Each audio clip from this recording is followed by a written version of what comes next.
The Monterey Public Library welcomes you to today's Cannery Row's Days film discussion.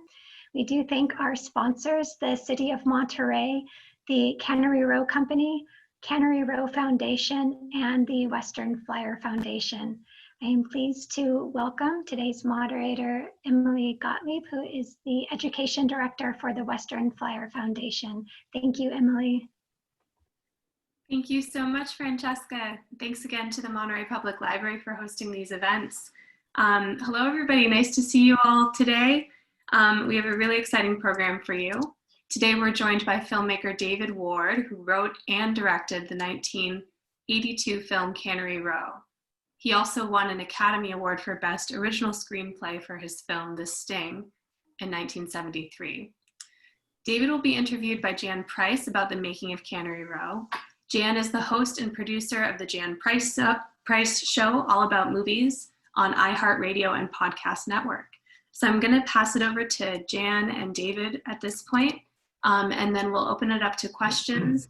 So as Francesca mentioned, you can type your questions in the chat box, or you can raise your hand or unmute yourself when we're finished. So Jan, David, take it away. Thank you. Thank you, Emily. Thank you, Francesca, and thank you, Tim, for inviting me. It's an honor to be here today, and thank you, David. I am really very much looking forward to our interview today. I have many questions for you, but one was that you wrote this as well as directed it. Was this one of the first films that you directed? I know that you had won the Oscar for The Sting, which is one of my favorite movies, by the way. So is this one of the, was this a transition from writing to directing with this film, or had you had another film before you directed this one? No, this was the first film that I directed, and it was funny because after I wrote The Sting, I wrote a huge sort of epic Western. And because I felt like, you know, I won an Academy Award, I've got to follow this with something big. And what happened was they were about to make the film, and then a film called Heaven's Gate came out. Michael Cimino's Heaven's Gate came out, and it was a huge flop. Right. And nobody wanted to make a Western. They didn't want to hear about it. You know, all you had to do is say West, and you were done. The meeting was over. So I spent 2 years on that, and I decided, okay, you know what, I'm tired of, you know, when I went to film school, I went to be a director as much as a writer. And so I decided, you know, I want to direct a movie, but I knew that in order to direct a movie, I would have to direct one that was smaller budget. And so, you know, I'd always loved Cannery Row. When I was a film student at UCLA, during the summer, I went up, I spent in Cannery Row 2 summers painting houses just to, you know, to make some money during the summer. And I loved to go down to Cannery Row and just hang out. And I had read the book many, many times. And so I decided, you know what, I'll see if I can do a movie of Cannery Row. But I knew that I really couldn't just do the movie of Cannery Row, because Cannery Row is a collection of anecdotes, really. It doesn't have what you would call a straight line narrative in it. Each chapter is sort of talking about a different person and a different kind of a situation. And so I felt like, gosh, I don't know how I could really do this. And then I discovered that Steinbeck had written a book called Sweet Thursday, which was kind of a sequel to Cannery Row in a way, but it did have a narrative line in it. So what I did was I combined some of the characters from Cannery Row and the plot of Sweet Thursday, which had some of the original characters. It had McNaboy's, and of course it had Doc, but it also had some new characters like Susie and Fauna, and you know, and then I added some things because I felt like you know, I needed I'd studied a lot about Ed Ricketts, and read a lot about him, and obviously he was a remarkable man, a great marine biologist, and really a pioneer in the field. He did things that, you know, he studied, he sort of pioneered the idea of studying, you know, marine life in their natural habitat rather than in a laboratory, and realize that you get much different results when you study them in their habitat as opposed to in the lab. And so, but a lot of the things I read about him, as great as the things he did were, he was in a way sort of a solitary loner kind of a man. I mean, he was very social with everybody he knew, but in some ways he was very kind of by himself. And the Sweet Thursday sort of tried to address that loneliness a little bit. But I just felt there was something more needed, because Doc, I didn't feel was, because of all the other colorful people on Cannery Row, I felt like the guy carrying the movie, Doc, was in some ways the least interesting. So I felt like I had to give him a bit of a backstory or a secret that kind of explained why he was kind of a man apart, why he chose to stay in this sort of dying town at the time, when he could have gone anywhere and done anything, but he chose to stay there. And so you know, that brought up the whole thing with the seer and his having been a baseball player, which Nick Nolte was. I don't know about Doc. I don't know if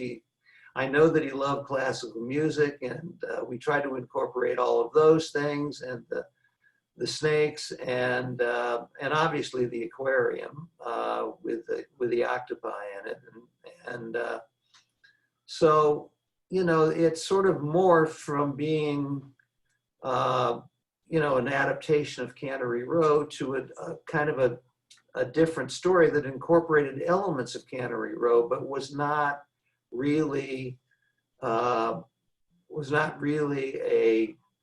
rendition really of the novel. What I was trying to do, because I couldn't capture the letter, I tried to capture the spirit of those two books. You know, it's up to other people how well I did or not, but I did get a lot of blowback from people who loved the novel, because it wasn't the novel. I mean, it really wasn't. It was a story that incorporated some of the people from the novel and some of the incidents from the novel, but it was not the novel. So the character of Susie, so you created her. Was she part of those shorter stories, or part of Cannery Row originally, or the character of who? The lead character that Deborah Winger played. Oh, Susie. Susie. Yeah. Yes. No, she was in the book Sweet Thursday. Oh, she was in Sweet Thursday. Okay. Yeah. Okay. So what was the casting process like? Because there's so much chemistry between Nick Nolte and Deborah Winger in this movie. How did you choose? Now, you know, they were, you know, the hot stars of the day when you were casting them. They weren't yet. I mean, they weren't yet. Okay, take it back. Deborah wasn't yet. Nick had done Rich Man, Poor Man. Right.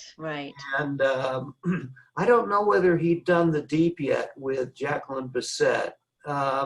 I can't remember, but gosh, the process of getting it made was, first of all, when I first went to David Beagleman, the head of the studio at MGM at the time, I took the script to him and I said, I have, you know, the part of Susie was written for a 22 to 25-year-old girl. And I said, I've got some great young actresses for this. I got that are interested: Deborah Winger, Jessica Lange, Barbara Hershey, Kim Basinger. And he said, I've never heard of any of them. I've never heard of any of them. I'm not using them. You have your choice of either using Liza Minnelli or Raquel Welch. And I said, what?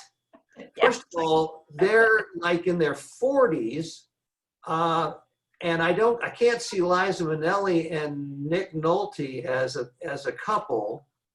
They're just not. And Raquel Welch, okay, maybe that, I said, okay, maybe I can make that work. But so I went to see Raquel Welch, and I told her, I said, look, you can't be the glamorous Raquel Welch. If you're going to do this movie, and she was dying to do it. She said, this is going to be my two women, thinking that this was going to do for her what two women did for Sophia Loren. Right. And I thought, well, okay, great. But, you do understand you cannot wear makeup. You are an itinerant woman who's come across the country on a bus. You can't be wearing glamorous stuff. You can't be, you're going to have to, you're going to have to look more like a regular person than, sex fantasy Raquel Welch. And she said, David, please, I would kill for this role. I would do anything.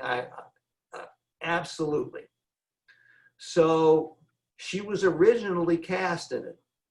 And the first day of shooting, there's a shot where she comes off the bus, the bus pulls up, she comes off.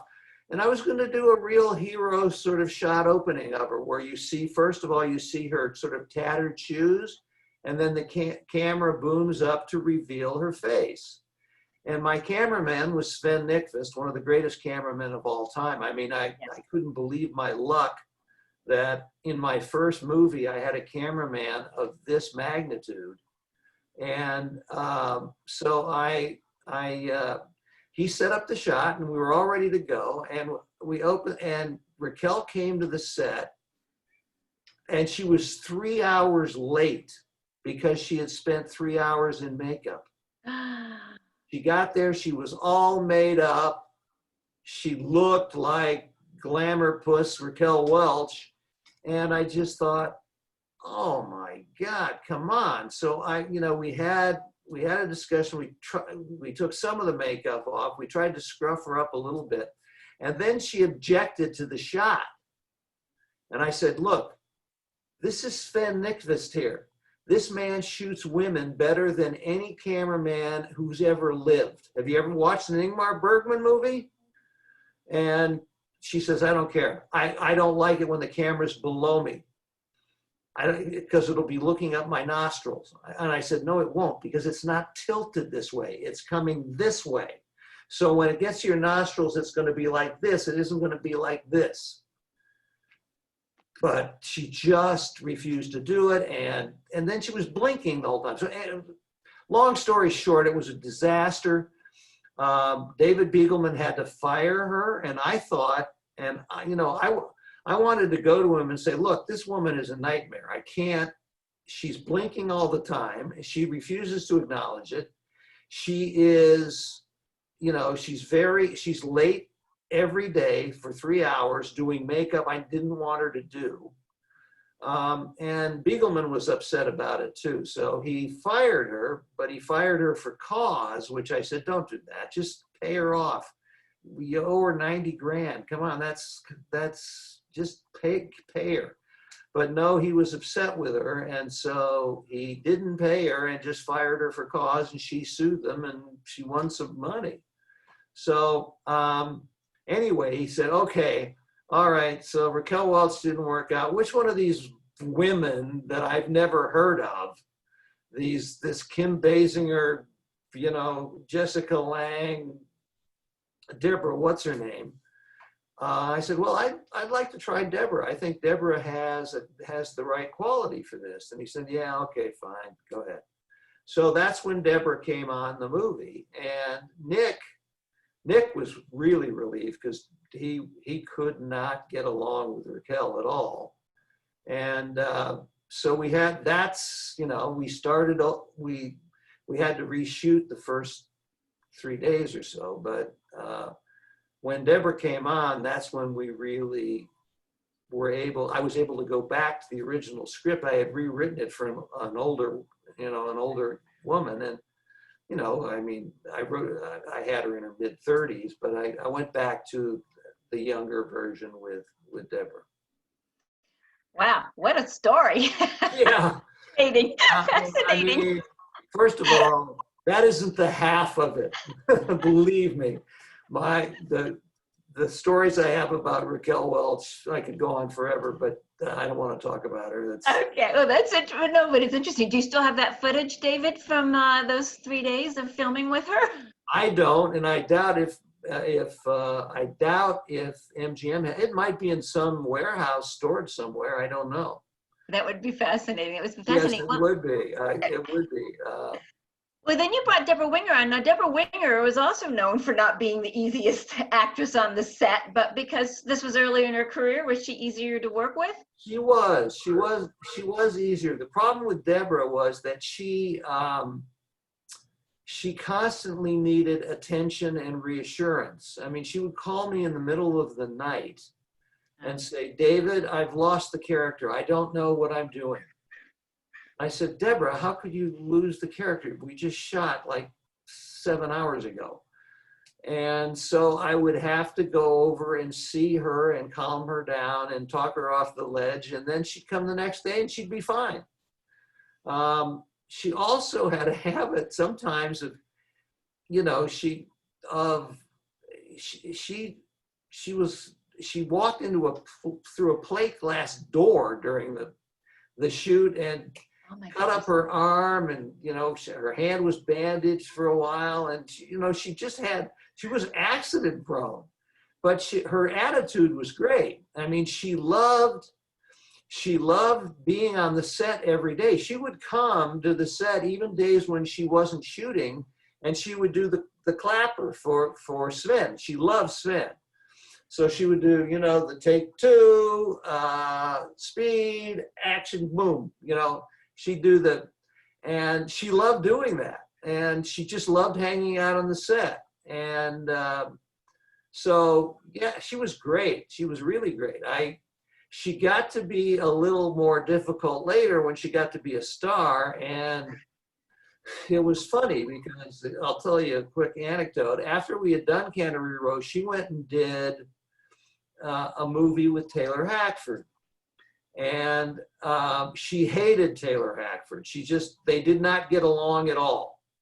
And she came to me and said, David, I just had the worst movie experience, and I've got to go to the cast and crew screening tonight. Would you go with me? And I said, yeah, okay, I'll go. And then I'm sitting there watching the movie, and she's going, isn't this awful? This movie's just awful. I can't stand it. And I'm going, Deborah, I think this movie's pretty good. I think this movie's going to make you a star, actually. She said, come on. I said, no, really. And the movie was Officer and a Gentleman. Right. And it did, you know, it did very well. It did make her a star. And, but to this day, she has fonder memories of Cannery Row than she does of Officer and a Gentleman. And it's just the way actors are sometimes. She just had a bad experience. She didn't get along with the director, and I don't know.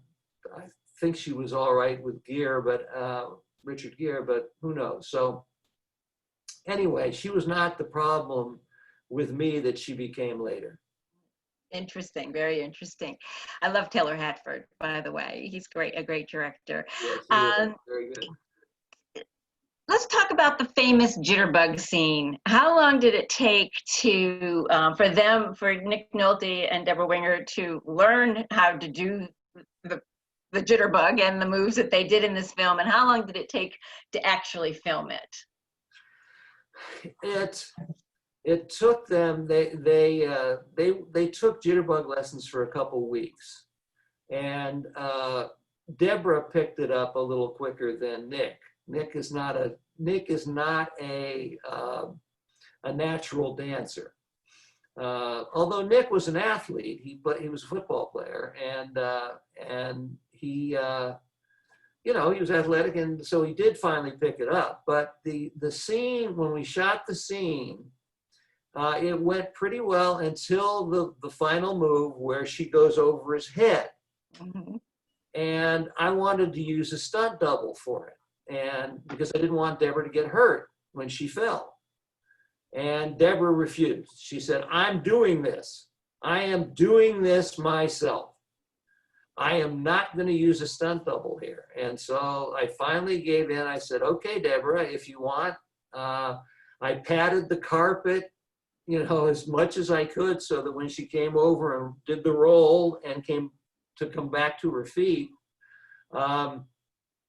she wouldn't hurt herself. But, you know, we did it 6 or 7 times before she got it. And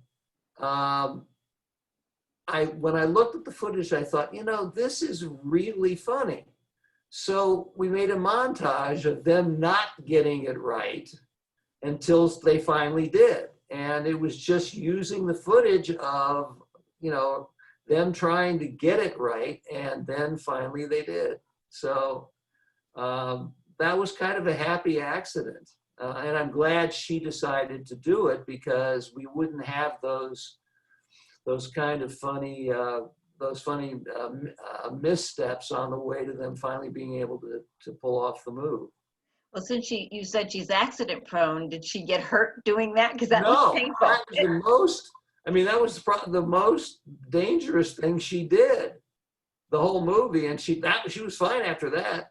Isn't that funny? Yeah, but everything else was just a big, I don't know. Every day she came in and she was like, you know, she had something. I don't know what she was doing at night, but other than, you know, worrying about losing the character. Nick Nolte and Deborah Winger obviously had great on-screen chemistry. What was their off-screen chemistry like? It was good, actually. Nick was married at the time, and his wife, his name was Pamela, but he called her Legs. And he introduced her to me as Legs. And I said, "Nick, I can't call another man's wife Legs. I'm just not comfortable with that." It just sounds like, I mean, it's like calling her thighs or breasts or, you know, the hips or something. I can't do that. So, so I just felt, so I called her Pamela, and Deborah and Pamela got along really well. The problem was that Nick and Pamela were big partiers, and they stayed up late some nights partying, and Deborah tried to stay up with them, and Deborah just didn't have the stamina that they had to continue to party all night long. And by party, I don't, I mean, you know, there may have been some substance abuse there. But and there were mornings when Nick, who's a great guy, and by the way, Nick is one of the most well-read Steinbeck people I know. He's read everything that Steinbeck ever wrote. And his one of his favorite Steinbeck novels is To a God Unknown. He wanted to make a movie of that at some point and never was. But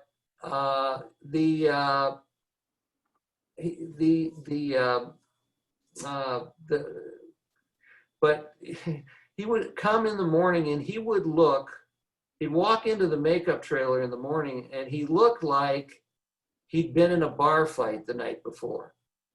I mean, his hair was messed up. He looked 10 years older than he was.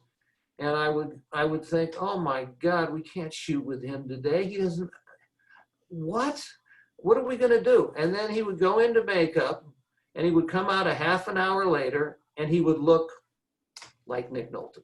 Wow. It was amazing. It was an amazing transformation. Now, part of it was the makeup people, but part of it was just Nick. All of a sudden he's, okay, it's work time. And Nick was he was on time every morning. He knew his lines. He was great to work with. Everybody was. I didn't have any of those problems at all, except for one day with Emmett Walsh. But even that turned out to be a misunderstanding. Emmett had I remember one day we were doing a shot, and Emmett was, and I was sort of a long shot, so I was further away from Emmett, and I was yelling up to him to do something, and he kept not doing it. And I thought, it was earlier in the movie, and I thought that he was maybe shining me on a little bit, because he was giving me the old, I've done a bunch of movies, kid, and this is your first one. I don't know if I have to listen to you about everything. And I got really upset with him. And I walked up to him and I chewed him out. And then I found out later that he had a hearing problem in one ear, which he didn't tell me about. And I felt awful about it afterwards. So I went and I apologized to him in front of the whole crew. And so we were fine. It was fine after that. But, just as a first-time director, sometimes people give you a little bit of attitude. Yeah. Like, I know better than you. And, I always listened. But again, I wrote the script. I'd been with it for 4 years. It took me 4 years to get that movie made. And so I wasn't up for a lot of, you don't really know what you're doing kind of stuff. Right. And I had, I felt I had a good rapport with the actors, and, looking at the movie, there are things I would do differently now, but that's true of almost every movie I've ever done.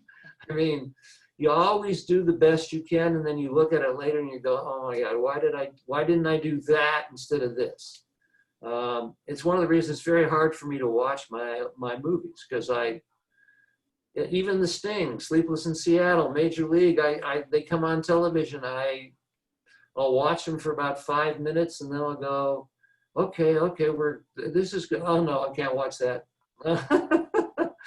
I'll turn it off. And my wife is like, what's wrong with you? You can't watch your own movies. And I said, it just drives me nuts. Well, you have a different perspective on it too than you did when you were younger. And sometimes when we're involved in that creative process, we're in it so deeply. And then when you can step back, you can look at it and go, oh, okay, I would have changed this and that. So that I think you hear that all the time. And actors always say the same thing. I can't watch my performances because they feel, oh, I could have done this better or different. But I think that we're just also self-critical. I mean, that's true. Yeah. I definitely am. Now, I have a few director friends who think they're God's gift. I almost wish I could feel that way, but I don't. I am very self-critical. Well, I love Sleepless in Seattle is one of my other favorite movies I can watch all the time, as well as The Sting. I love both of those. Let me ask you this question: how much, if any, of Cannery Row was filmed in Cannery Row? How much? Yes. Well, parts of it. Yeah, well, some of the characters, Mac and the boy, obviously Doc. Mac Was filmed in Cannery Row. Filmed in Cannery Row, yes. Filmed in Cannery Row. Parts that were filmed in Cannery Row were obviously the seer playing the trumpet at the beginning, up on top of one of the ruins of one of the old canneries. The scene with the seer and Deborah Winger down by the bay and walking up to through the ruins. The tide pool scene with not shot in Cannery Row, but shot in Monterey. The tide pool scene with Nick, where he's out in the tide pools looking for specimens, and also the scene in the dunes where he's pitching, and you know, he's pitching again after not pitching for a long time, and he you know, he just starts throwing faster and faster and faster until he's exhausted. And so somebody just said, "Why didn't you change the title?" I don't know.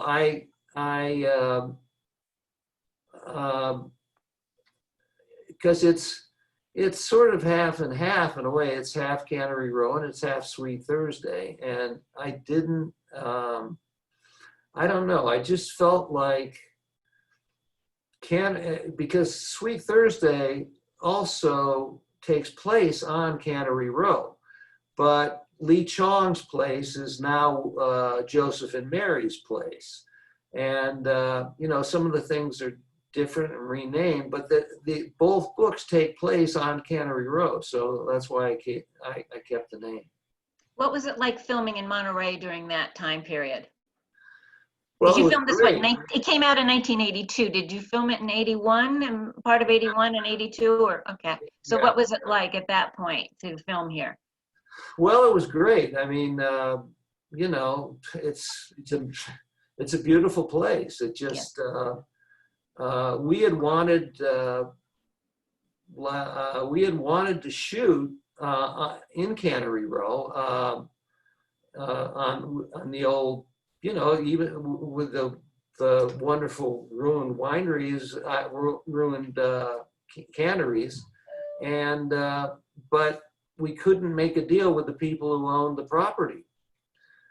They just wanted too much money, and we couldn't afford it. So I went back to David Beagleman, and he said, "Well, then you're going to have to shoot on a soundstage." And I thought, well, wait a minute, how are we going to do this? You know, this is a pretty outdoor movie. I mean, you know, Mac and the boys live outdoors. You know, and you want the ocean, and you want everything there. And we built a great set, which went out the doors of the actual one soundstage all the way down to another. And we built a wonderful set, and then, you know, Sven and Richard, who was the production designer, had an argument about how to shoot it. Now I wanted to capture the sort of the whimsical quality of Cannery Row and Sweet Thursday. And so Richard thought, well, then let's do a real kind of, you know, stylized look, you know, with these shafts of purple light, and not try to make anything look actually real. And Sven said, no, I can make it look pretty real. And they were arguing, and between them, they've done 100 movies, and I'm doing my first, and I'm thinking, oh my God, who should I listen to? And I finally went with Sven, and I said, okay, Sven, let's do our best to try to make this look as close as possible to real, because I think the film, because it's whimsical already, if you start to make it, if you have it start to look like Metropolis or something, I mean, it's just not going to work. So, so we built the set. Doc's lab is not like Doc's lab on Cannery Row, because on Cannery Row, his lab was on the second floor, and this is on the first floor, and it looks right off into a sort of boat launching ramp. And so the ocean, the set was built on a tank. There was a tank on that stage, so we could get water up, you know, coming up the boat ramp. And then beyond that, we put up some Mylar, and Richard put up some Mylar, and Sven lit it, and we blew a fan on the Mylar, and it sort of looked like the sun twinkling off the ocean in the background, as long as you didn't get too close to it. Is that where you filmed the famous frog scene? Did you film that on a soundstage, or did you go to the ocean somewhere to film that? Which scene? The frog scene, when they all. Oh, the frog scene was on a stage, on a sound stage. It was. But it was on, it was on another sound stage. And what we did was we fogged it up so you couldn't see, you couldn't see. And what was strange about that scene is we wanted a lot of frogs. We wanted them to really herd a lot of frogs. And at first we brought in 500 frogs. Oh my goodness. And on film, it looked like 20. You couldn't see them. So we had to bring in, we finally brought in 2,000 frogs. Wow. And they were herding them at the end, and then there was enough so that it looked like, oh my God, they've got a real herd of frogs, so that, they can get some money for them for, like they promised Doc. So, yeah, we shot that, and then we had to, when we struck the set, well, before that, after we were finished shooting the scene, we collected all the frogs, but we couldn't collect all of them, and that sound stage became unusable for several months because there were frogs croaking in it. And my goodness. You'd be doing a take, and all of a sudden you'd hear this croaking, and nobody knew where the frogs were. They were hiding somewhere in the soundstage because we couldn't wrangle them all. And yeah, so it was, we weren't able to. Fortunately for us, that was the only thing we had to shoot on that soundstage, but some other people wanted to shoot on it and they couldn't do it because of the frogs. I guess they were pretty upset with you after that. They were. Sure. They were not happy with me. And I said, look, sure. I had no idea that this would be a problem. I didn't think that, what is there for a frog to eat on a soundstage? But leftover catering food. Yeah, whatever. They were still there 5 months later. So amazing, yeah. Amazing. Well, let's open up to questions from our audience because we have quite a few people, and I see questions coming up in the chat room. So, okay. Emily, do you want to start opening it up? Sure thing. So yeah, folks can type into the chat, or you can go ahead and put yourself into gallery view. You can unmute yourself and ask your question out loud. We do have one question in the chat from Susan. Did you consider several actors to play Doc? Good question. We did, but not really, because Nick had heard, Nick was at the same agency I was at, and he had heard that there was a script of Cannery Row around. And when he heard that, he got in touch with me and said, I want to do this. I'm a Steinbeck fan and I would love to play Ed Ricketts. And I thought, God, this is great, Nick Nolte. But Nick wasn't, and I went to Beagleman and said, I got Nick Nolte. And he said, okay, but Nick Nolte's not a big enough star to put just his name alone on the marquee. That's when he said, you got to get a Raquel Welch or Liza Minnelli. So that's when we went through that whole thing. But Nick pretty much was in from the beginning. He really, I thought he really did a great job of being that really kind of obsessed marine biologist at the same time that he was a rugged guy, and he was a good man, and a lot of people looked up to him and felt that they would always want to help Doc in any way they could. And so Nick was great, and so there weren't a lot of actors that I saw for Nick. The big casting thing was Hazel. And in the book, Hazel isn't black.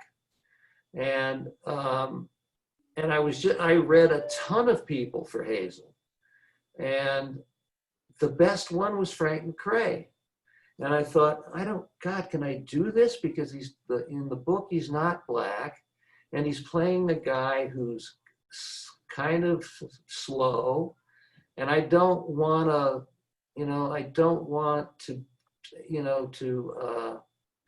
I don't want, the black community to be upset that I cast a black actor in a part playing a man who's a bit slow when it wasn't like that in the book.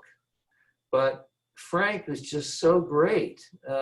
He was just so good. I mean, when he read, I was like, and I had seen him in a movie with Sylvester Stallone and Ann Archer called Paradise Alley. And he was playing sort of a punch-drunk boxer in it. And that's why I called him in to read. And I was desperate at that point because I just couldn't find somebody who was really a good Hazel. And when he came in and read, everybody just looked at me and said, he's the guy. And I said, yeah, I think he is.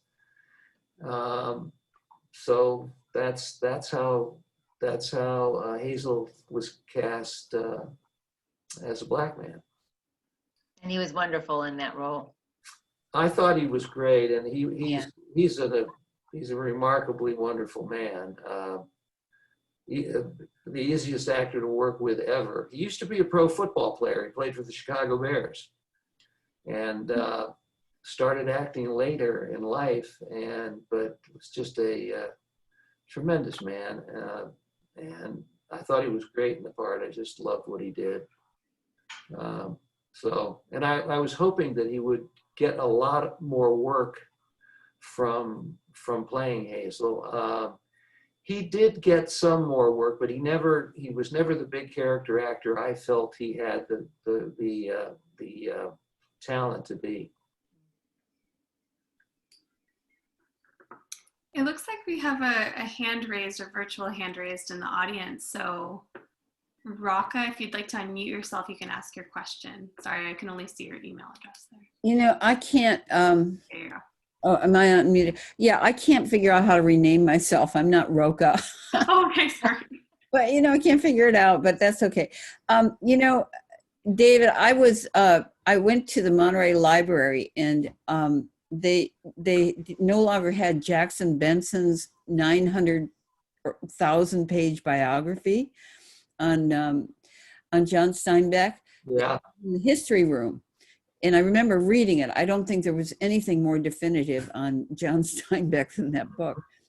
But they were very nice. I think it was Francesca, she's here somewhere. They actually went to Amazon and bought me the book. So here I am with this 1,000-page John Steinbeck book, which I love. And my question is, you have met John Steinbeck, and maybe you've already answered this question, but John Steinbeck was not alive when we did this. Oh, I know, but you never have met him. No, I never met Steinbeck, and obviously Ed Ricketts was dead too. Right. What about his sons? You never met his sons? No, I met some of the people, in the Steinbeck estate. Although the studio always tries to keep the director away from the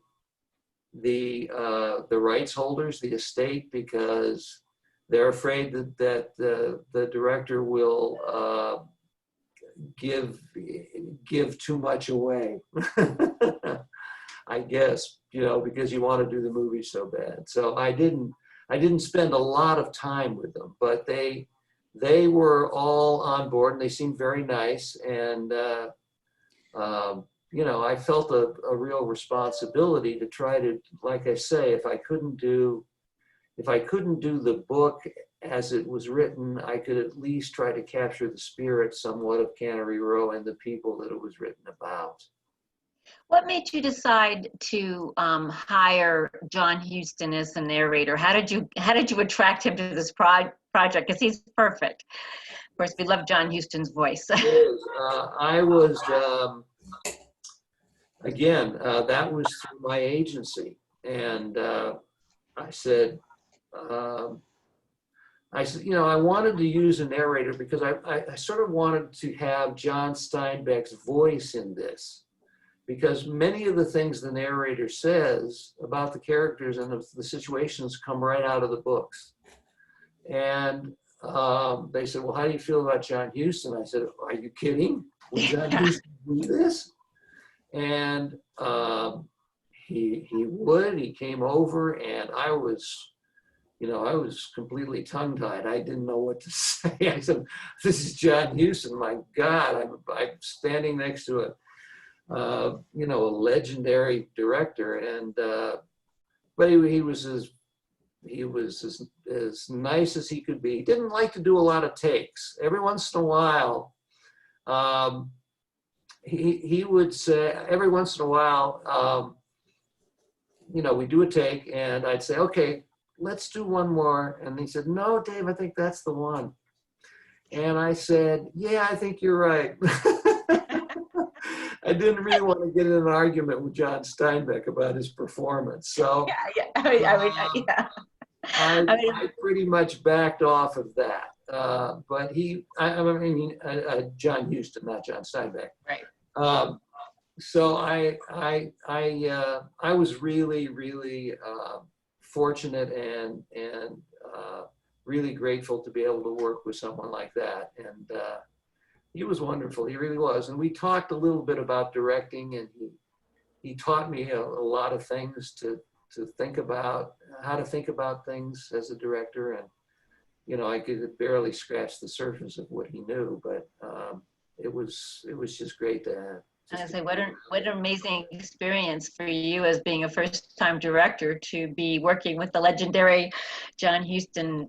Well, yeah. The only Yeah. thing that's difficult about being around John Huston is it makes you feel like you haven't lived any kind of a life, because this guy, he had done so many things and been part of so many great movies and friends with so many great people and done so many great things with them outside of the movies that it just made you feel like I have done nothing in my life.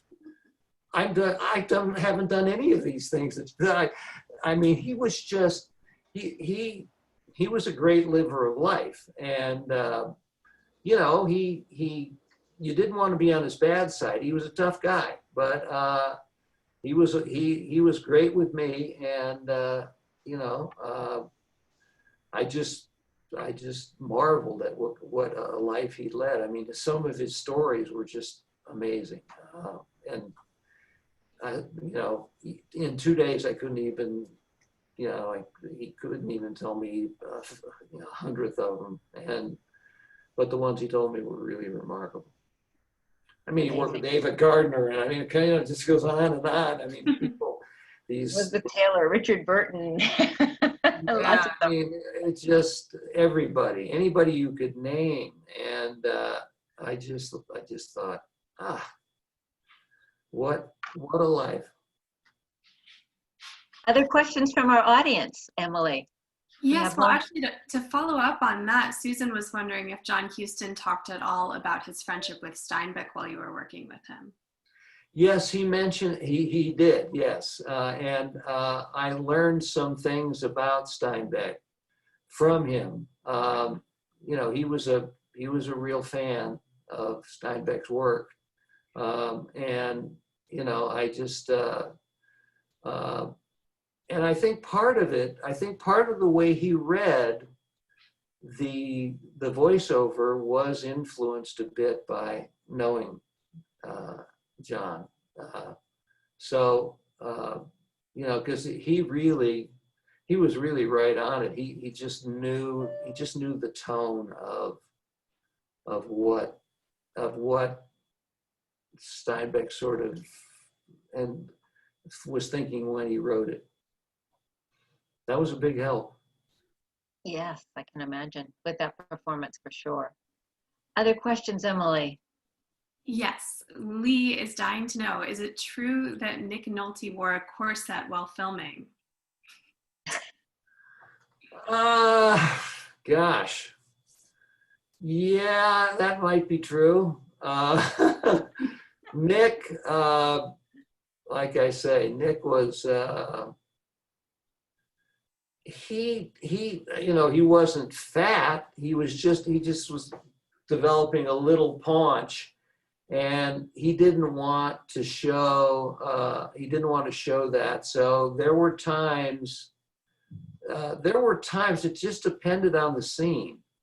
But there were times when, yeah, he did. But, that is not uncommon. Actors do that all the time. That's why they always look so good. You say, how do these people always look so good? Well, there are a lot of people, from hairdressers to makeup artists to cameramen, who are making them look amazing. You'd be surprised who could look like a movie star with those kinds of people working on them. But Nick was a great looking guy. Don't get me wrong. As a young man, he was a great looking guy. He looks, as he grew older, and he started to look like a homeless man at times. But he could always go back into a movie and just look as great as ever. So. But Nick is a wonderful person, and he related to the solitariness of Doc, because he is sort of that way himself. He's just a kind of a lone wolf, again, like Doc Ricketts was. Have you remained friends with him through the years, David? We have. We see each other less, just because of different family situations, and he doesn't live out here, or hasn't in a while. So I don't see him, but sometimes there'll be a function when we'll run into each other. We're always glad to see each other, and always. He loved doing Cannery Row. We had a great time doing it. I have to say, it was one of the happier movie experiences that I've had. Oh, that's nice. That's nice to hear. Other questions? I keep seeing hands up and people in the chat. Yes, I see Harriet's got her hand up. So Harriet, do you want to unmute yourself and ask? I think I'm unmuted, yes? There you are. Yeah, there you go. I put it in the chat, and this is wonderful. And I was wondering, I found this in a book sale at a library. I don't know if it was at the Monterey Library, but it's Steinbeck, A Life in Letters. Mm-hmm. This wonderful, wonderful book. Yes. Oh my gosh, it is so fantastic. Maybe you want to share a little bit about it, but I found this as extraordinary from a writer's perspective, a personal perspective, and so revealing, because this was like his warm-up before he would really start writing his letters to all his correspondents. Mm-hmm. And it's monstrous. I mean, it started from his early years. Wow. So maybe you want to talk about that a little bit. Yeah, I mean, it was all part of sort of, I read everything I could on John or Steinbeck. I didn't know him. I shouldn't call him John. It's like calling him John like I knew him. I didn't. But I think, one of the things that he always had to fight against was what I call the Eastern bias. He was a Western writer, and most of the critics felt like he was not the equal of the Hemingways and the Faulkners and the Fitzgeralds and the other great members of the canon. I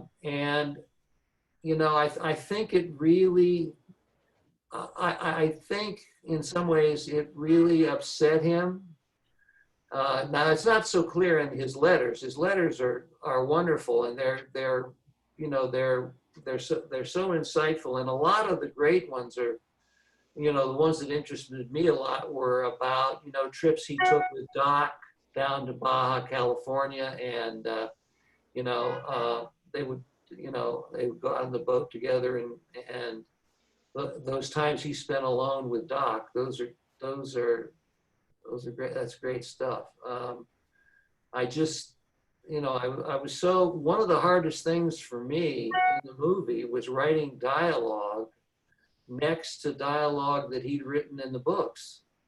I just said, oh my God, who am I to write dialogue next to John Steinbeck's dialogue? But you have to, because you can't, you have to fill in certain gaps, and for certain characters that, you know, and there were a couple of characters that weren't in either of the books, like the seer. And yeah, I mean, it was intimidating, but at the same time, it was, you know, I wish he had been alive so that I could have talked to him, and, you know, but those letters are the next best thing. They're really a great insight into him. Did you remember, I thought that was so fascinating, what you mentioned about his trips when he would take his children. Yeah. And do you remember that Terrence McNally who was very young at Columbia, and Elia Kazan had suggested, I have this great student. It was Terrence McNally, who went on like to be the teacher, you know, for the children. And I, oh my gosh, isn't this extraordinary? Because he was very young at the time, and what a wonderful thing to happen, and that connection. Yeah. Yeah. So David, as you were talking a little bit about writing the dialogue, we have a question from Kim. It's nice to see you again, Kim. How long did the writing process actually take you to complete the screenplay? Well, I tried at first to do the book Cannery Row, and I had to make up so much stuff to try to get these characters all together in a dramatic line that would tell a 2-hour story. And it was very hard. And then I discovered Sweet Thursday, and it was like, oh, he did it for me. So it took me probably 4 or 5 months to write the screenplay. And I really, part of it was just, there were just things that, a lot of it was just battling with myself to say, you know, I think I need to do this to make this work. And he didn't do this in the books. And the books are great but books and movies work differently. And so to make the movie work, I had to do some things that weren't in the book. And every time I had to do something that wasn't, I always felt like, God, can I do this? Can I, you know, but I felt, you know, I guess my final decision was I had to do what was best for the movie, in the hopes that, and my hopes for the movie were that, you know, it would drive people back to reading Steinbeck, because at the time the movie was being made, you know, Steinbeck was not in some of the conversations about the great writers that he should have been. And these things go in cycles. You know, there are times when Hemingway is thought to be a misogynist jerk, and, you know, we're not going to read his stuff. You know, and then he'll come back into favor, and, you know, this happens. But again, I never felt that Steinbeck has been given his place in writing history that he deserves, because he really was the great chronicler of the common man. And I just, you know, I just don't think anybody's done it better. You know, one of my biggest disappointments that the film didn't do more business was that it didn't help people go back and read Steinbeck. And a lot of people, one of the reasons it took me 4 years to get it made was people, I go to producers and they say, well, why should we make a movie about a book that everybody had to read in high school? Because they're not going to want to go see a movie because they didn't want to have to read books like this in high school. I said, well, first of all, if they did have to read this book in high school, I imagine they liked it, because I read it in high school and I liked it. And, but, there was just a different mindset about doing serious writers at that time. They thought it was, the general public just wasn't interested in that level of literature. And, this wasn't, Cannery Row is hardly, like I say, it's a very whimsical movie. It's not an intellectual movie.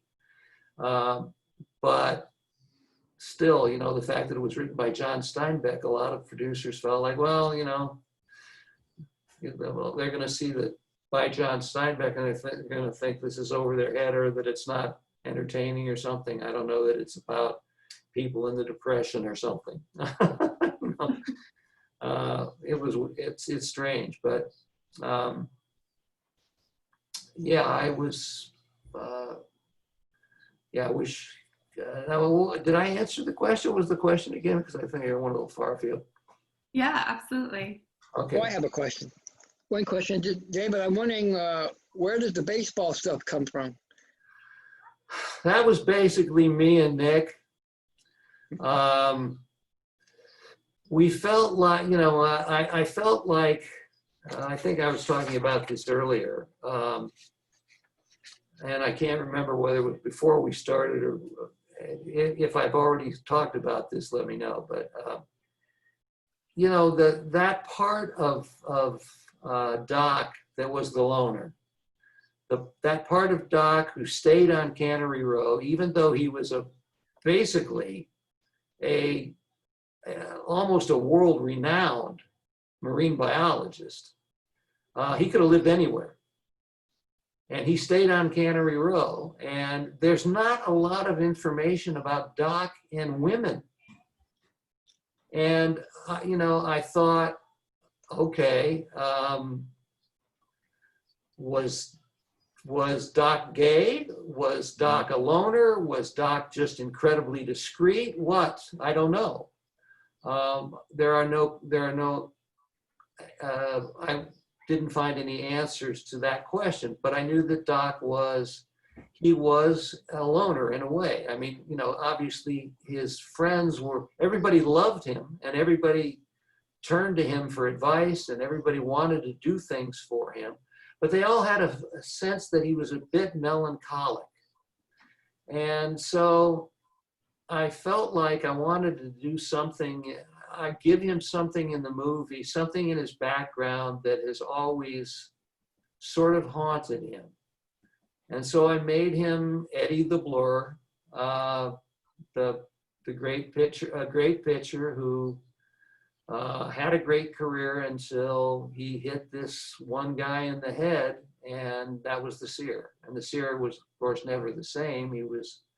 He didn't kill him, but the seer sort of became an odd, eccentric person. And so that was, it was the kind of thing that you did sort of at the time in movies. I don't think I'd do it today. I would just let him be melancholic, and people could be a little bit, and people could just think that's his character. But you sort of, back in the 80s, you sort of needed to explain those things for people. And so, I don't know, we did that because Nick was an athlete, and he really responded to that idea. And that's something that is not in either book, obviously. And that was the biggest leap I had to make, was to do that. And I took a lot of heat for it. There were a lot of unkind reviews of Cannery Row, and I just stopped reading them after a while, because I just said, I made a decision to go a certain way, to try to do what I felt I could, that not only get made, but would preserve some of the spirit of the Cannery Row that I loved and that I saw disappearing with, a bunch of, t-shirt shops and other things starting to creep up at that time. And, it's now much more upscale, I think, than it used to be. But at first it was a real tourist trap for a while. And I don't know, I haven't been there in I guess in 5 years, 6 years. So, but yeah, that decision was, that was a difficult one. And,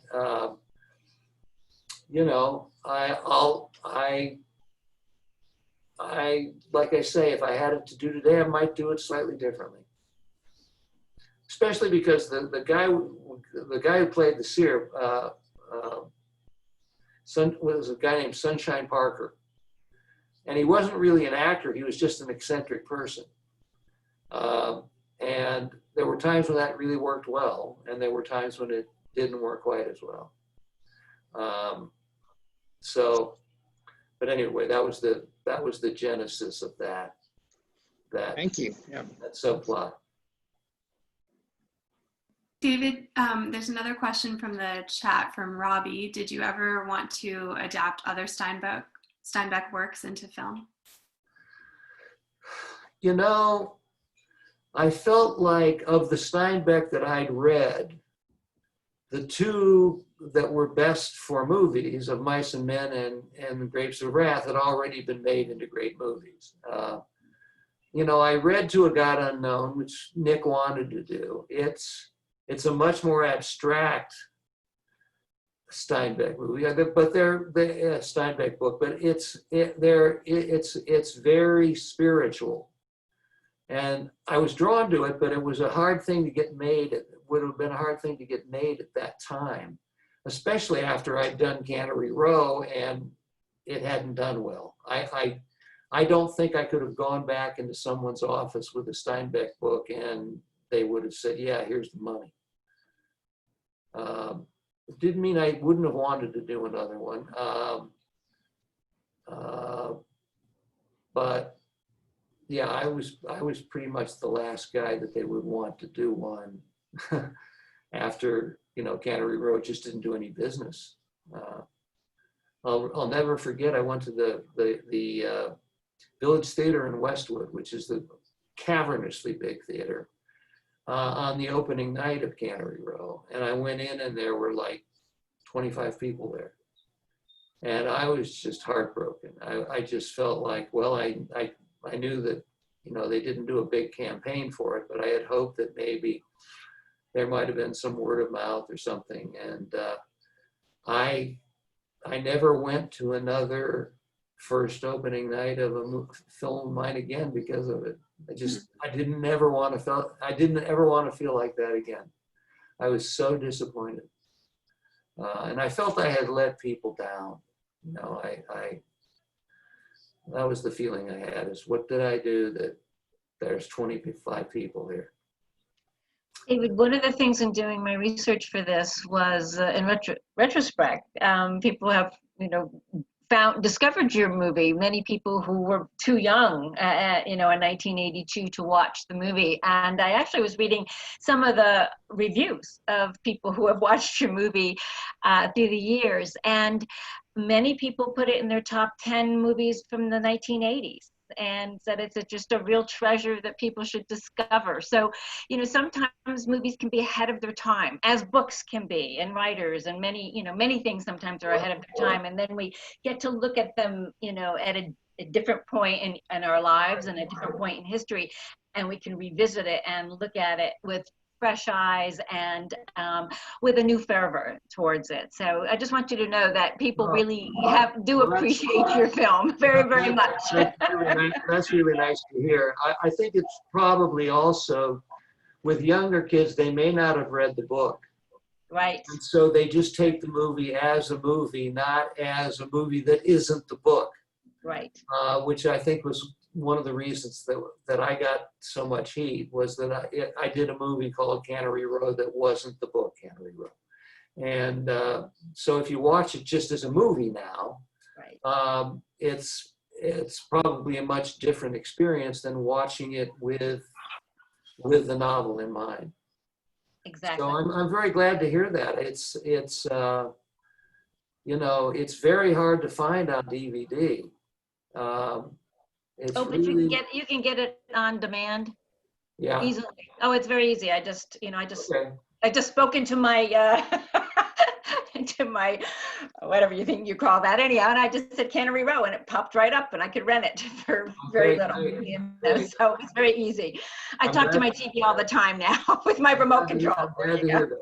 I'm glad to hear that. Yeah, and I had seen it when it first came out, when it originally came out, and it was nice to come back and look at it and watch it again now, all these years later, and did have a different appreciation for the film in retrospect, because again, I've had many life experiences subsequently since then, and that's what's so great about movies, that we can go back and, there are movies that I've just always loved, and then I go back and go, why did I love that movie so much? Yeah, no, I've had that experience with a couple movies recently. As a matter of fact, the last time I saw Cannery Row, because I went back and I made myself watch it, and there are some things I love in it, and some other things I'm like, I feel like Dave, you should have done that better, but.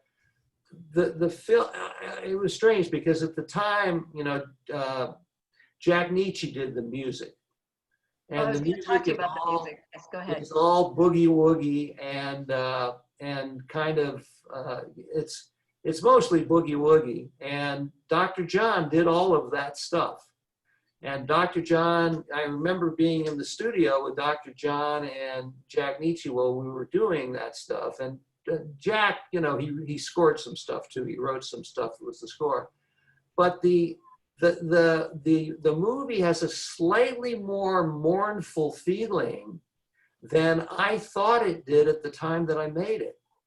And maybe it was just my being older or something, but the theme that Jack wrote seemed a little more, like I said, a little more mournful than how I experienced it as we were doing the music and as I was putting the music to it.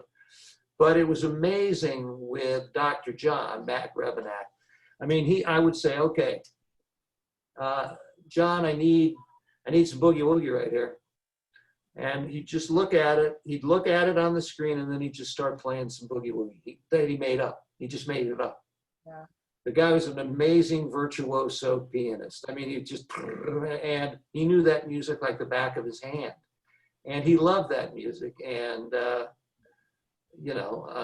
it was a real privilege and an honor to work with him. And we had to sneak him into California because he was wanted.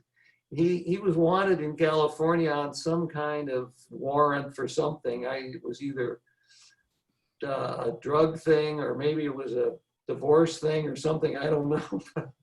Jack had to smuggle him into California because he didn't want to come back to California, but he did, and he was here for that session, and it was great. Just listening to him play boogie woogie, I could do that all night. And I of course had Mac play boogie woogie too, so that's why I liked it. I wanted to make. That's how we incorporated it in and had Mac play it. I'm glad you brought up the score, because that was one of my questions, was about the score. So thank you for being our attention to Dr. John on that. Yeah, he was great. Just a prodigy. I mean, really. Emily, more questions? I just said, I want. Can I have a boogie woogie? And I just want this. I want this feeling in it. Bam. One time, right there. Wonderful. What a great. Unbelievable. Genius. Great talent. I still have the soundtrack on tape, and I listen to it from time to time because I really do love the music. But it's again, I was surprised. It just seemed a little more mournful. I thought it was a little more upbeat than it sounded to me now. Interesting. Emily, do we have more questions from our audience? Yes, and we are just about out of time, but I think we have time for one more, and this is a fun one from Audrey. So what was your favorite part of this story and why? My favorite part of the story. Well, I guess my favorite part of it is the love story with Susie and Doc, because that's basically what the movie's, that's the central spine of the movie, as it were. Obviously, that was the part I felt like we had to get right for the movie to work.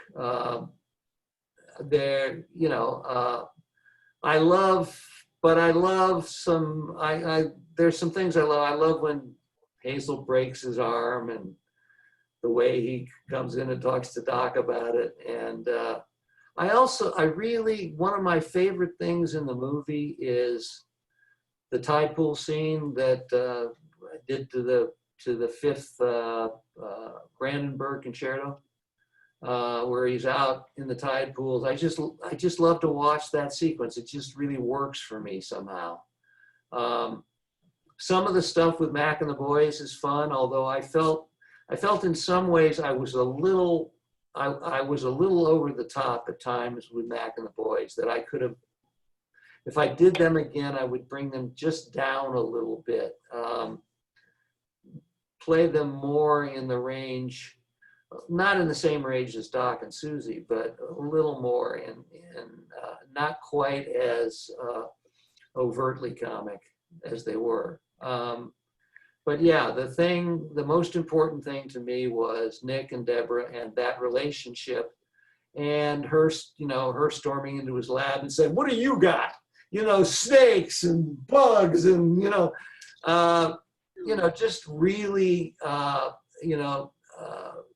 really going off on him, and they, just them having a very push and pull, volatile relationship. That's because that was the heart of it, and they were my two stars, and so that's what you always remember, and that's what I'll always remember and love about doing the movie.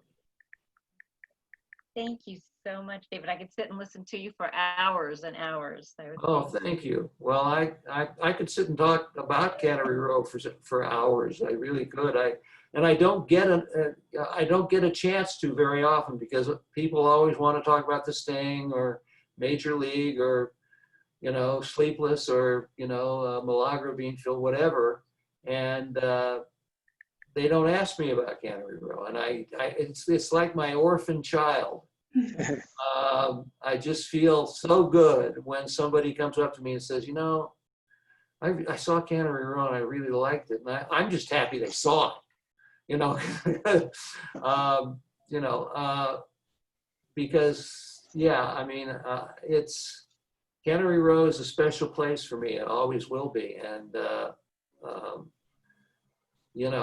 I'm glad that at least in some of the film we had a couple shots of at least the ruins of the canneries, so that like the ruins of ancient Rome, they're evocative, hopefully. So anyway, it was a pleasure to be here, and thank you for having me. And I'm really glad you're doing this whole thing. I think it's Thank you. Yeah, thank you so much. David, if you're ever in Monterey, I'll give you a real tour of Cannery Row. Okay, great. I'd love that. Love that a lot. I hopefully I can get, obviously we're in a world right now where we don't go anywhere, but right. As soon as we are again, hopefully I'll be able to get up there and I'll look you up, Tim. All right, good. Thank David, you. I'd love to have you on my radio show, so I'll be reaching out. Anytime, let me know. All right, sounds great. Okay, thanks so much, everybody. Thank you. Thank you. Jan, thank you so much. David, thank you. We're getting wonderful comments flooding in the comment section. Folks, before you sign off, I just want to give a reminder that Saturday is the big Cannery Row Day event that we've all been waiting for. I'm going to share my screen briefly just to remind everybody about all the wonderful events that we have planned. So let me pull this up. Here we go. All right. So on Saturday at 8 a.m., we will be starting the Reading of Cannery Row. And so we have all sorts of readers who have filmed themselves reading in front of historic places on Cannery Row and other parts that are mentioned in the book. The event is going to be kicked off by Jimmy Panetta, so I really hope that you'll tune in for that. So it will be streaming from 8 a.m. all the way through 12:30, maybe even longer. We do have some virtual tours that will be playing, one at 10 a.m. and one at 12 p.m. I believe the 11 a.m. virtual tour has been canceled, unfortunately. But then starting at 1:30, we have a series of speakers who are going to be tuning in. So I hope you'll be able to join for those as well. They're sure to be followed by some really interesting discussions. So once again, just thank you so much to David. Thank you to Jan for being here today. This has been incredibly special. And thanks to all of our participants and the audience members for tuning in today. Okay, thank you. And by the way, I just want one thing. When I was in Cannery Row shooting, Doc Ricketts' place was a nightclub. Really? Wow. Yeah, there were a couple of years when it was a nightclub. And it was exclusive. I think it was a members only nightclub, but They had a dress code. yeah, Oh, yeah, it was a interesting thing, interesting little note. So I'll leave you with that. Thanks again so much. Thank you, David. Thank you, everyone. Thank you. Great. Bye-bye.